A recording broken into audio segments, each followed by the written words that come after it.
Thank you very much, Mike. Good afternoon. It's great to join you. I just got off a plane coming in from Texas. Exactly. I got to tell you, yesterday it was 70 degrees back in Houston. I took my girls out to the park. I get out here, and it is freezing. I mean, it is really cold. I have to admit, I was surprised. Al Gore told us this wouldn't happen. Look, it is so cold, I actually saw a Democrat with his hands in his own pockets. Now that's cold. Mike mentioned the disconnect there is in Washington. The disconnect between career politicians in both parties and the American people. The most common frustration you hear all across the state of Texas and all across the country is that politicians in Washington, they aren't listening to us. And this cuts across party lines. This is true of Republicans, Democrats, independents, libertarians. Americans are frustrated because their priorities are not the priorities of Washington.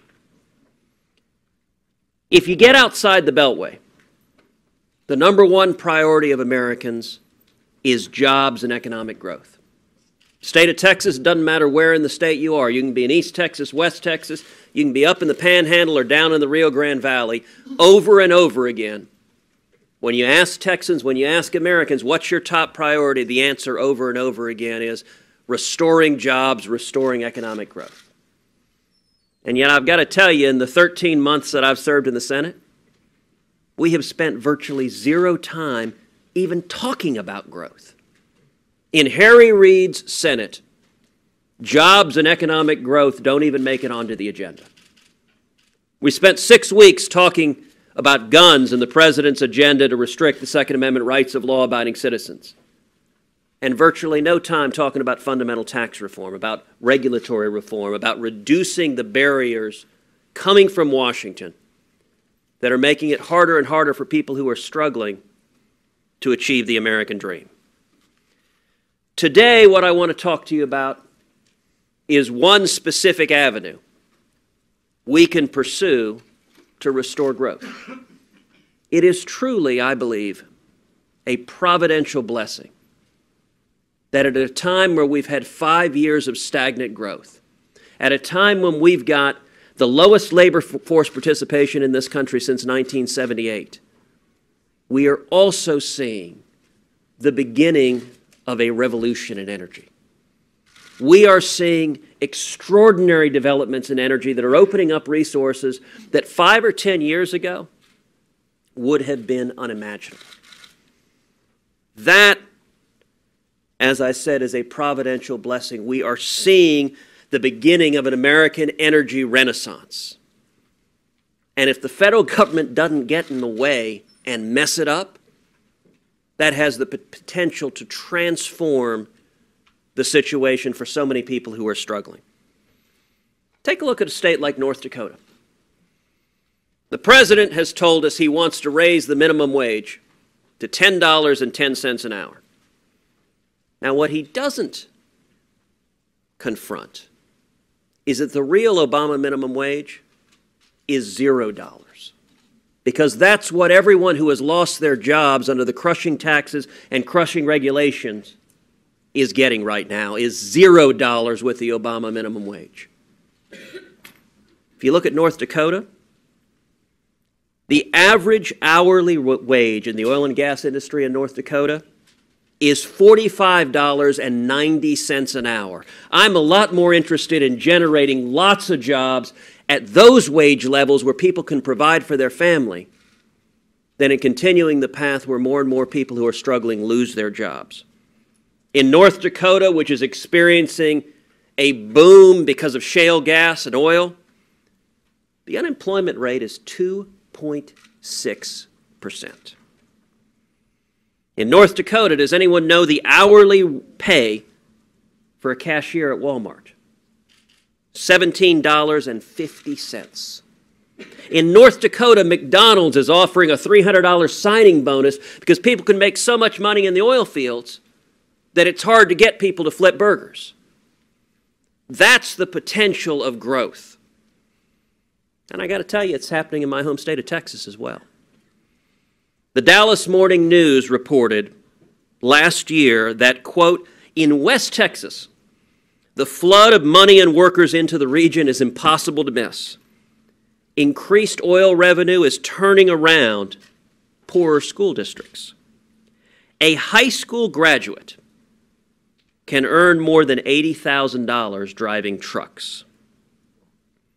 From 2001 to 2012, the number of Texas upper middle income jobs grew 24.2%. Now think about that for a second. A high school graduate making $80,000 a year driving trucks, those are the sorts of jobs that we want to see expanded, bringing back working class jobs, blue collar jobs where people can earn a living, provide for their family. That was the backbone of the American middle class. Those are the jobs that have been decimated under the Obama economy. And you know, we're seeing that as well in Pennsylvania and parts of Ohio as they're taking advantage of the Marcellus Shale. And you know, even so, it is striking. If you look at the Marcellus Shale, the shale doesn't end at the border between Pennsylvania and New York, but the jobs do. The jobs end because in New York they don't allow fracking, and so New Yorkers apparently, according to their political leadership, don't want jobs because they prohibited the ability to develop. And so if you go south to Pennsylvania, you're seeing this kind of economic opportunity, and the arbitrary line carved in the ground shows the impact of misguided government policies. Now, there is one thing and only one thing that can stop us from achieving the full potential of this energy renaissance, and that is the government. Let me tell you a story. It's a story about a modern pioneer. Some might call him a modern-day Hank Rearden. It's a fellow named George Mitchell. Now, if you listen to the President's State of the Union address a couple of years ago, you might think President Obama invented fracking. But let me suggest that the credit for the technological developments far more properly belongs with George Mitchell. Here's what The Economist magazine described George Mitchell as. Mitchell was the embodiment of the American dream. His father was a poor Greek immigrant, a goat herd who later ran a shoe shine shop in Galveston, Texas. Mr. Mitchell had to work his way through university and graduated at the top of his class. He was also the embodiment of the entrepreneurial spirit. He did not discover shale oil and gas. Geological surveys had revealed them decades before he started. He did not even invent fracking. It had been in use since the 1940s. But few great entrepreneurs invent something entirely new. His greatness lay in a combination of vision and grit. He was convinced that technology could unlock the vast reserves of energy in the Barnett Shale beneath Dallas and Fort Worth. And he kept grappling with the unforgiving rock until it eventually surrendered its riches. Now, the point I want to make, economic growth, the energy revolution, didn't come from the U.S. Department of Energy. It didn't come from any government agency. It didn't come from a grant program picking, this is how we're going to transform energy. It didn't even come, with all due respect to our wonderful hosts, from a think tank in Washington. It came from entrepreneurs putting capital at risk and meeting a need. And let me note that where it occurred was not accidental. It occurred in my home state of Texas. There are very few states in the Union that would have allowed the experimentation, would have allowed Mitchell to go. The Barnett Shale is not some distant formation out in the countryside. It is right underneath Dallas and Fort Worth, major cities. You know, California is blessed to have significant shale formations. They're not developing them. Had Mitchell been in California, had California's regulatory system been the only regulatory system we have, there's no way Mitchell would have succeeded. Because there's no way he would have been allowed to try and develop the technology. Think for a moment what we are able to do now to drill down miles into the ground, turn and drill miles horizontally, and extract resources. You want to talk about technology. You want to talk about unbelievably difficult engineering feats. Can you imagine trying to do the same thing under San Francisco? Couldn't have happened. That is the story of America. This government is fond of picking winners and losers. Or to be more fair, is fond of picking losers. It seems this administration would like to see a whole lot more Solyndras and a whole lot fewer George Mitchells. What an incredible opportunity we have right now. But we can't fall victim to what Hayek called the fatal conceit. We cannot believe that government invents, creates, or produces. It doesn't. What it often does is it stifles invention, stifles creativity, stifles production. The only thing that can stop this great energy renaissance is the government getting in the way. And I will note, particularly with this administration, it's been doing that more and more. Right now, federal land contains 43% of the nation's oil reserves and 28% of the nation's natural gas reserves. But significant portions of that land are not available for development. The number of new leases has fallen by 42%, from 9,661 to 5,568 between the Bush and Obama administrations. Now, you may be confused because if you saw the President's State of the Union address, he proudly took credit for expanding oil and gas production. What he didn't mention is that it's expanding on private lands, not on government lands, on private lands. The U.S. has approved 37% fewer new drilling permits under the Obama administration than under the Bush administration.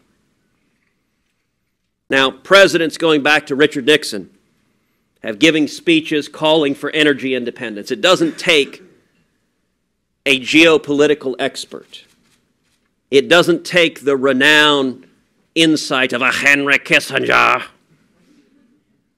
to realize that our nation being dependent on foreign nations for energy, many of whose interests are very different than our own, is profoundly dangerous. And as a result of the innovation, as a result of the technological advances we have right now, we're seeing jobs, we are seeing incomes rising, we are seeing less and less dependence on foreign oil, we are seeing the environment improve in unprecedented levels based on the expansion of natural gas that is reducing emissions. You know, it's interesting, our office put together a map of counties across America, color-coded as to whether median income has gone up or gone down. That map looks like it could be a geological map of shale formations in this country. Because you can see median income going up in and around the Bakken, down around the Barnett, the Marcellus, at the Eagle Ford Shale, and one other notable exception, Washington, D.C. The rest of the country, sadly, has seen median incomes go down. We should be lessening the barriers for incomes to go up everywhere, for every American.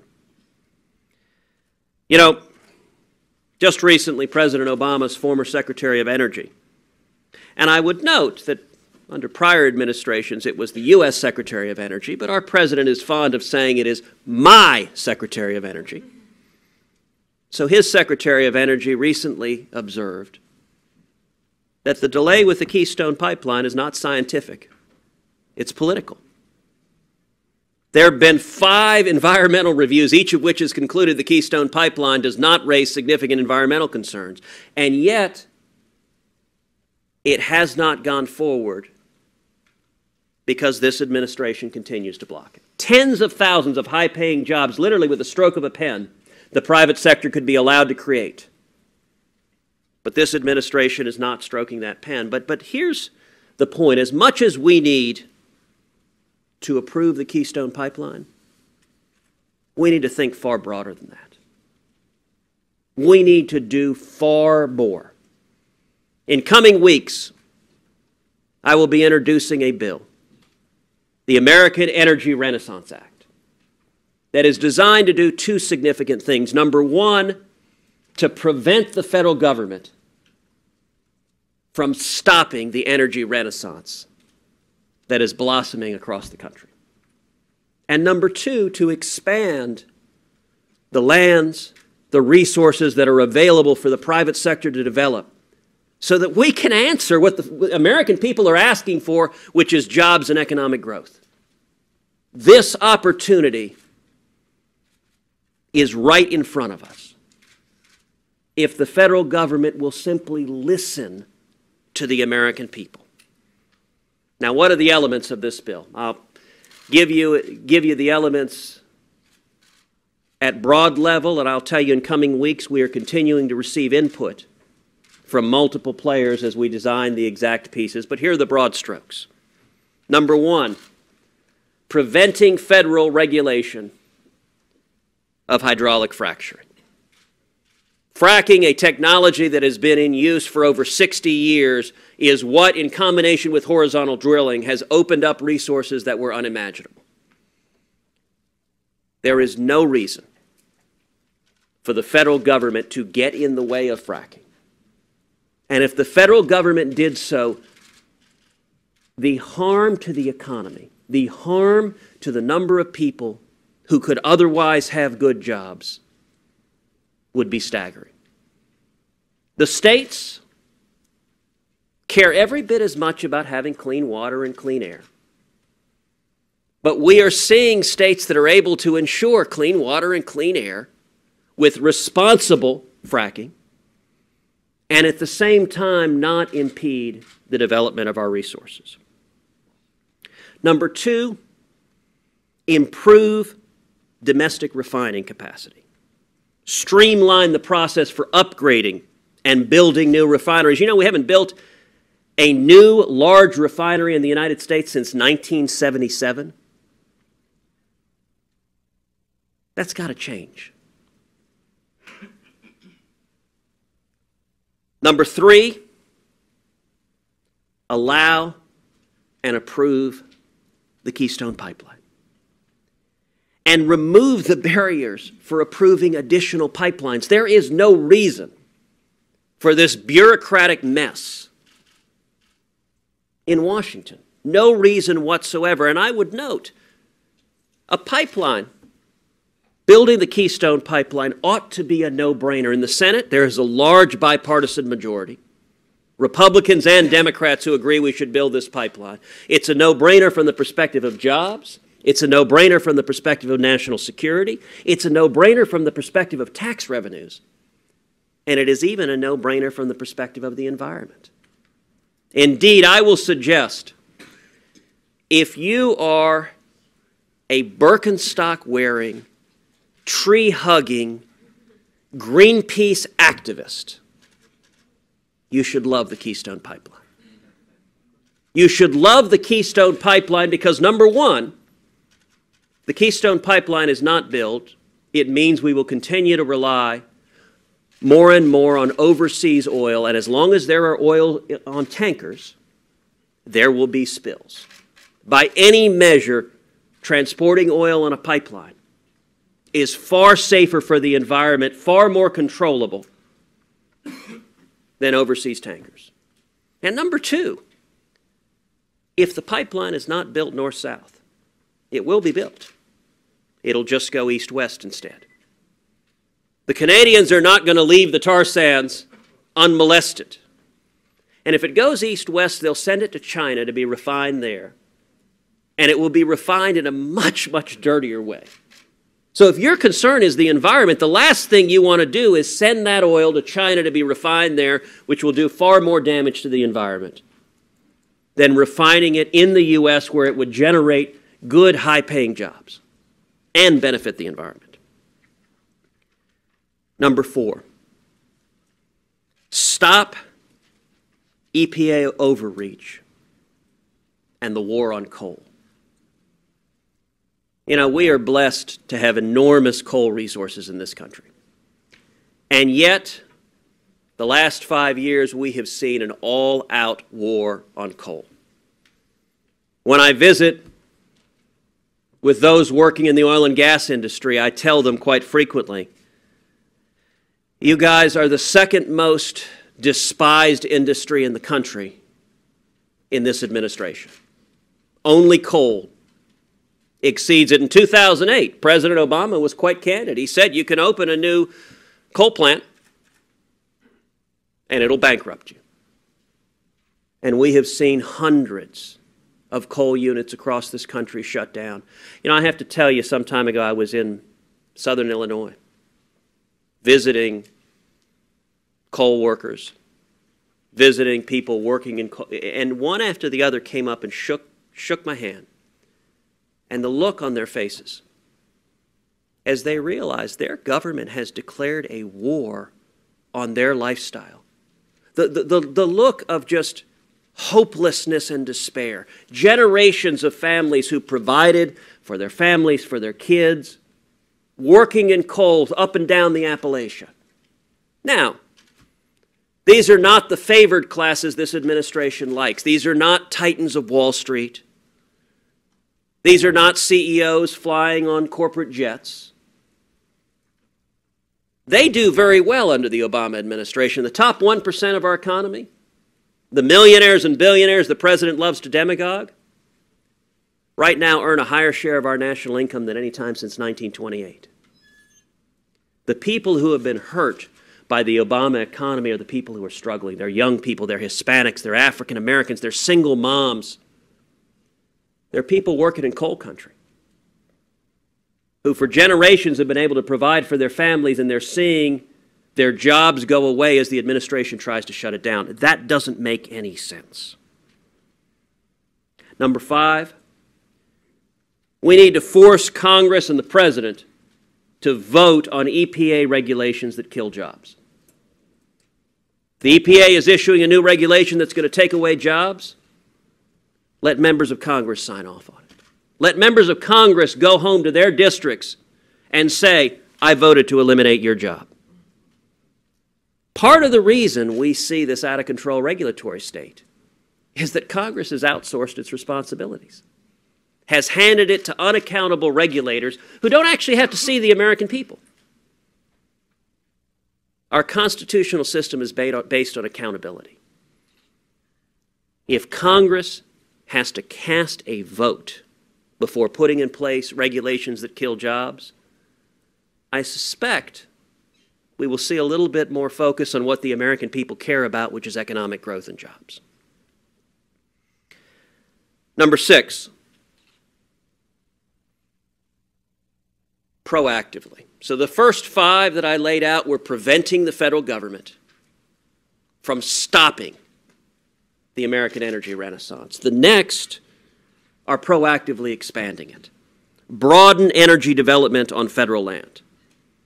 Provide states the option of leasing, permitting, or regulating energy resources on federal lands. There are states that are eager to see the kind of job production we're seeing in North Dakota, we're seeing in Texas. I suspect there are other states that would be very happy to see high-paying jobs come to their states, would be very happy to see welfare rolls dropping down because people are getting jobs and providing for their families, would be very happy to see local school districts' tax revenues going up because people are providing jobs, getting jobs and providing for their families. And yet the federal government is not opening up those lands for development. The states can do a far better job of that. Among other things, we should expand energy development on Indian lands. There are considerable natural resources on Indian lands. Many Native Americans, tragically, live in crushing poverty. And the resources are right there to improve their standard of living.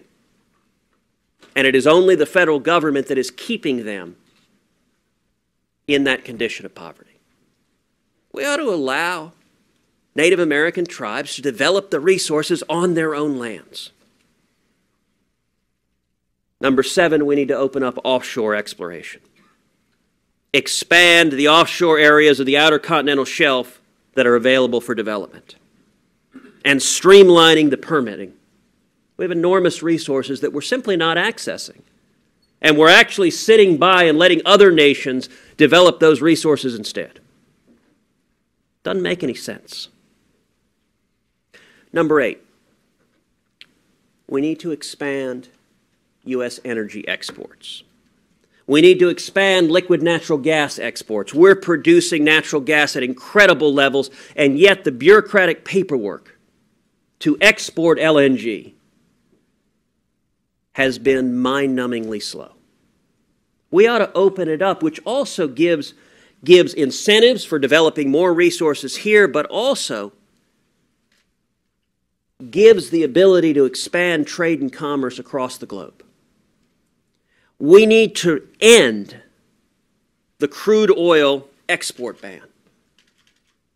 Right now, exporting crude oil is prohibited, and that is a relic from ages where our supply of crude oil was viewed as quite limited. We are now developing crude at an extraordinary level, and unfortunately, there's a mismatch because most of our refineries in the U.S.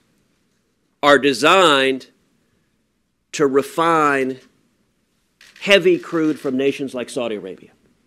And so the sweet light crude being developed here, our own refineries have limited capacity to refine. And we also should reduce the regulatory barriers to exporting coal.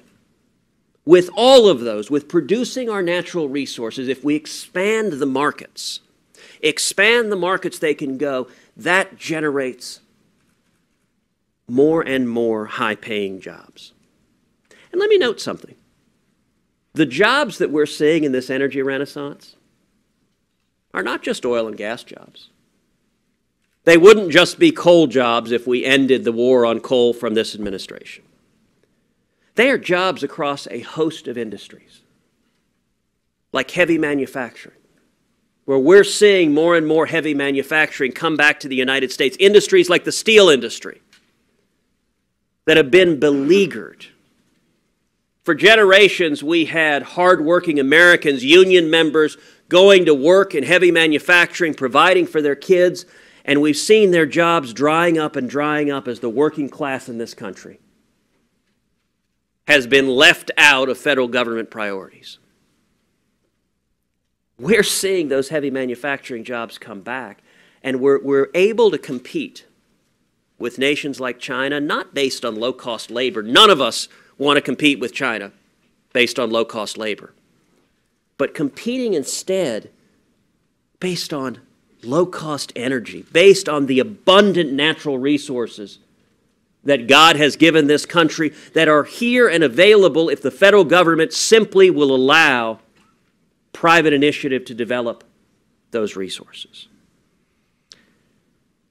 And finally, I would note,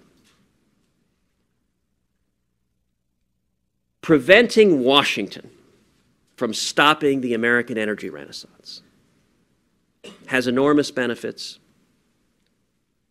will produce millions of high-paying jobs across this country, and also will generate significant additional revenues to Washington. And the final element in this bill is that the additional revenues coming in will be dedicated in a trust fund to paying down our crushing national debt.